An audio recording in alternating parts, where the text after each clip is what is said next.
অষ্টমীর দিন আর লুচি আলুর দম, এটা যেন বাঙালির আবেগ।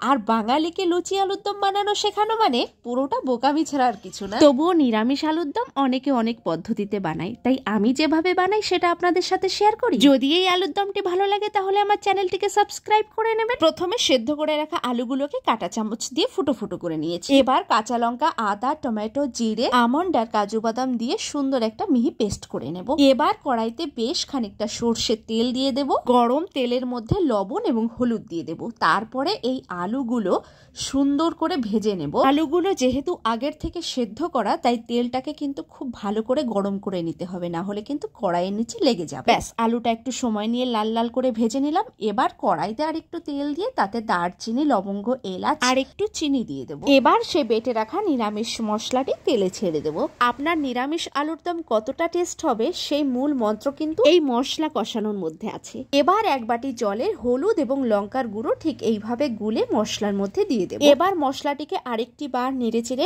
লো ফ্লেমে ঢাকনা দিয়ে কষিয়ে নেব। আসল কাজটি এখন আমার কমপ্লিট। এবার ভেজে রাখা আলুগুলোকে ওই মশলার মধ্যে দিয়ে আর একটুখানি কষিয়ে নেব। দেখুন, নিরামিষ আলুর দমে আপনারা ঘি ব্যবহার করেন, কিন্তু উপোস করে আমার খিদে পেটে খুব একটা ঘি ভালো লাগে না, তাই ঘিটা আমি এখানে ব্যবহার করিনি। এবার কষানো আলুর মধ্যে গরম জলটা দিয়ে দিলাম। এবার লো ফ্লেমে ঢাকনা দিয়ে বেশ কিছুক্ষণ রান্না করে নেব। তারপরে একটু দারচিনি, লবঙ্গ, এলাচকে গুঁড়ো করে নিয়েছিলাম, সেটাকে দিয়ে দিলাম। ব্যাস, পুরো রান্নাটা আমার কমপ্লিট। আলুর দমটা সবসময় আমি একটু ঝোল করে রান্না করি, কারণ লুচির সঙ্গে এই আলুর দমের ঝোলটা খেতে ভীষণ ভালো লাগে। এবার কয়েকটা লুচি ভেজে নিলাম।